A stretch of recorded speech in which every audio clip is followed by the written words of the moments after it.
प्रिय मित्रों, जय श्री कृष्ण। मैं हूं आचार्य डॉक्टर विष्णु कुमार मिश्रा।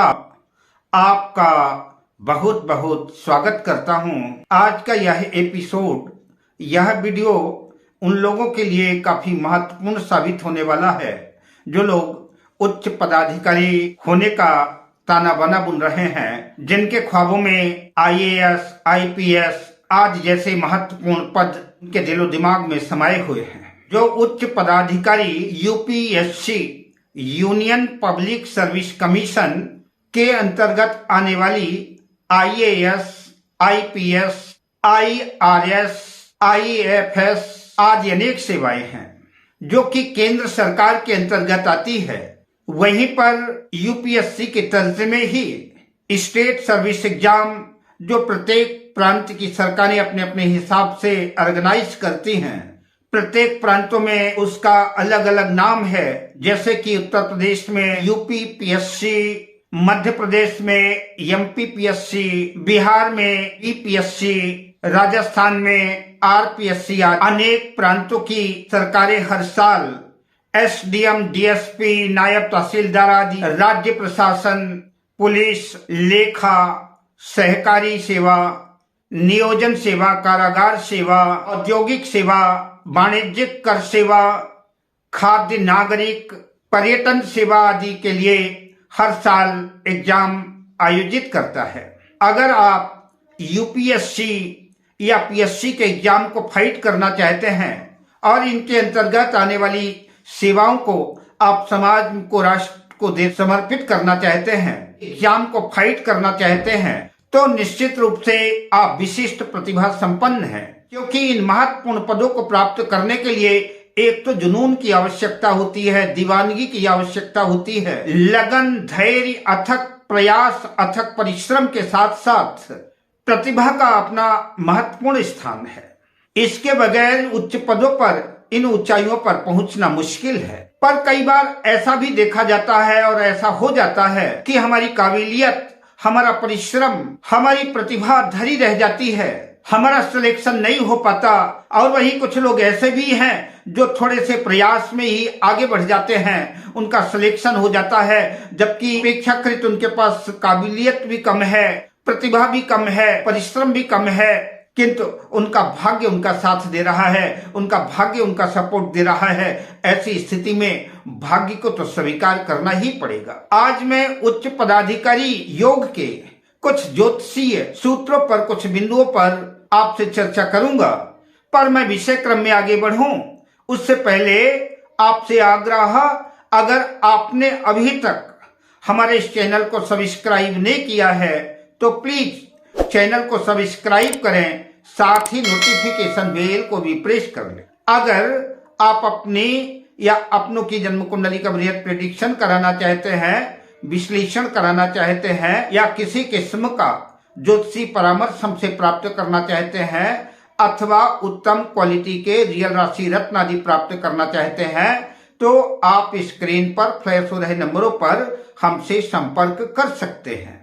UPSC या PSC के अंतर्गत आने वाली परीक्षाएं जो भी हों, चाहे हम केंद्र सरकार में IAS, IPS की सेवाओं की तरफ आकर्षित हैं, या कि PSC की सेवाओं में SDM, नायब तहसीलदार आदि की तरफ हम DSP आदि की तरफ आकर्षित हैं, या कि जीवन का कोई भी क्षेत्र हो, मैं अक्सर कहा करता हूं कि प्रत्येक क्षेत्र में सफलता प्राप्त करने के लिए जन्म कुंडली में लग्न का और लग्नेश का मजबूत होना आवश्यक है। लग्न का और लग्नेश का बलवान होना, मजबूत होना, स्ट्रांग होना आवश्यक है। लग्न, लग्नेश जितने शुभ प्रभाव में होंगे, व्यक्ति जीवन में उतनी ही अधिक सफलता अर्जित करता नजर आता है। क्योंकि लग्न ही जातक के व्यक्तित्व का, जातक की सोच का, जातक की प्रतिभा को प्रदर्शित करता है। तो पहला पॉइंट, लग्न और लग्नेश का मजबूत होना आवश्यक है। जन्म कुंडली का तीसरा भाव, ये आपके पराक्रम का भाव है। इन महत्वपूर्ण पदों पर बिना पराक्रम के पहुंच पाना संभव नहीं है। इसलिए जन्म कुंडली का तृतीय भाव, यह भी जो मजबूत होना चाहिए, ये बलवान होना चाहिए। तृतीय भाव आपके पराक्रम का भाव है, तृतीय भाव आपके शौर्य का भाव है। यह भाव जन्म कुंडली के 10वें भाव से तृतीय भाव छठा भाव कहलाएगा। दशम भाव से या पराक्रम भाव तृतीय भाव छठा भाव कहलाएगा। छठे भाव से हम शत्रु का विचार करते हैं, दुश्मन का विचार करते हैं। तो करियर के क्षेत्र में जो हमारे दुश्मन हैं, करियर के क्षेत्र में जो लोग मुश्किलें खड़ी करने वाले हैं, उन शत्रुओं से कैसे निपटना है, यह कुंडली के तीसरे भाव से पता चलेगा। तीसरे भाव में, पराक्रम भाव में जितने क्रूर ग्रह होंगे, मंगल बैठा हो, शनि बैठा हो, सूर्य बैठा हो, जितने बलवान ग्रह बैठे होंगे, क्रूर ग्रह बैठे होंगे, व्यक्ति अपने दुश्मनों से उतना ही निपटने में समर्थ होगा, शक्तिशाली होगा।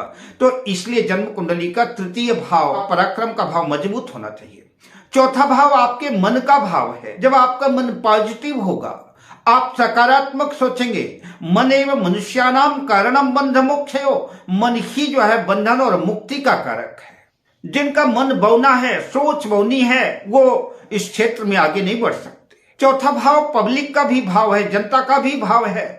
तो जनता को कैसे कंट्रोल करना है, जनता के ऊपर कैसी कमांड रखनी है, जनता को अपने एक इशारे पर कैसे जो है खामोश करना है, यह एक कुशल IAS IPS में ये गुण होने चाहिए। जन्म कुंडली चार्ट का पंचम भाव, यह आपके एजुकेशन का भाव है, आपके शिक्षा का भाव है। जब यह भाव कमजोर होगा, आपकी शिक्षा दीक्षा ही नहीं होगी, तो आप इतने ऊंचे मकाम तक कैसे पहुंचेंगे।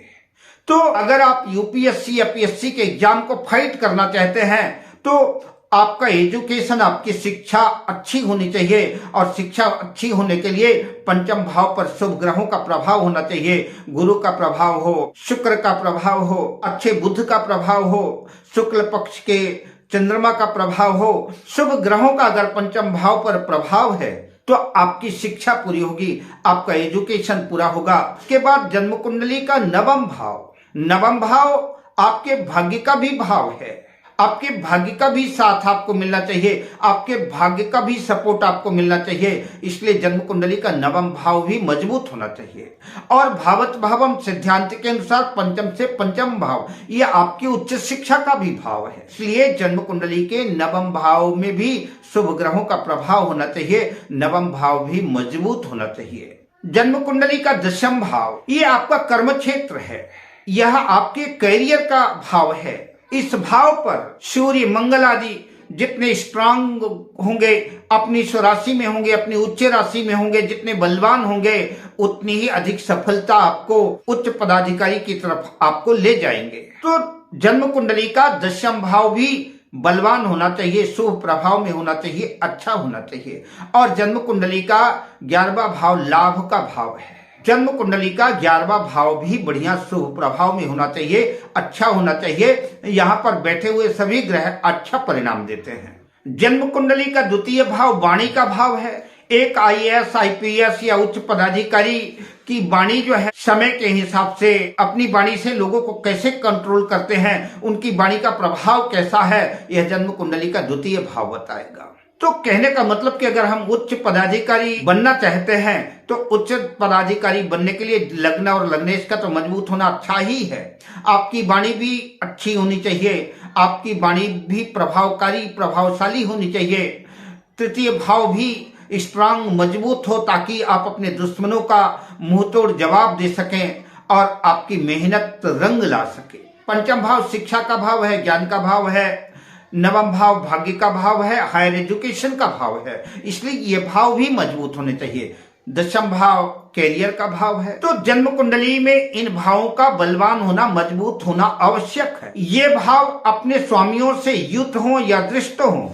लग्न पंचम नवम दशम एकादश भाव के स्वामियों का आपसी संबंध बनता हो, चाहे इन ग्रहों की युति हो या दृष्टि संबंध हो या राशि परिवर्तन हो, किसी भी तरह से भी जो है अगर इन भावों से संबंध बनता है तो उच्च पदाधिकारी बनने के योग जन्म कुंडली में बनते नजर आएंगे। इन भावों का आपसी संबंध, इन भाव पर शुभ ग्रहों का प्रभाव निश्चित रूप से UPSC, IAS IPS, IFRS आदि सेवाएं हैं या PSC से संबंधित SDM DSP आदि जो भी सेवाएं हैं, आप इन सेवाओं की तरफ जा सकते हैं। ऐसा जातक इन सेवाओं की तरफ अग्रसित हो सकता है जा सकता है, अपनी किस्मत को आजमा सकता है। जन्म कुंडली का 10वां भाव सर्वोत्कृष्ट भाव है, कैरियर का भाव है, कर्म भूमि है, कर्म का क्षेत्र है। यह भाव जितना मजबूत होगा, जितना स्ट्रांग होगा, उस भाव में कोई उच्च का ग्रह बैठा हुआ है, स्वराशि का ग्रह बैठा हुआ है। सूर्य यहाँ पर दिग्बली होता है।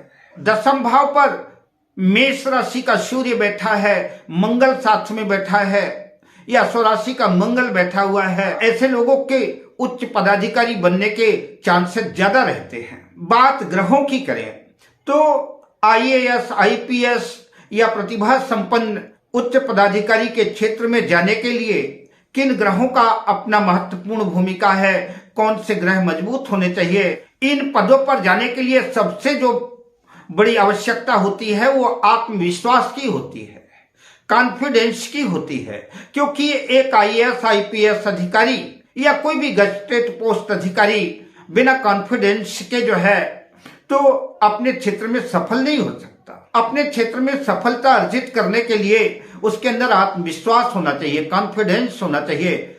और कॉन्फिडेंस जो आत्मा का कारक ग्रह है वह सूर्य है। सूर्य के बिना आत्मविश्वास आ नहीं सकता। इसलिए जन्म कुंडली में सूर्य का बलवान होना आवश्यक है। सूर्य सरकार का भी प्रतिनिधित्व करता है। अगर जन्म कुंडली में सूर्य बलवान नहीं है, मजबूत नहीं है, तो सरकारी नौकरी के योग भी नहीं बनेंगे। सूर्य आत्मा के साथ, कॉन्फिडेंस के साथ यश का भी कारक है, प्रसिद्धि का भी कारक है। तो सूर्य के बिना जो है यश नहीं मिल सकता। आप कितने भी काबिल हो जाएं, लेकिन अगर जन्म कुंडली में सूर्य ठीक नहीं है तो आपको यश की प्राप्ति नहीं होगी, आपकी प्रसिद्धि नहीं होगी।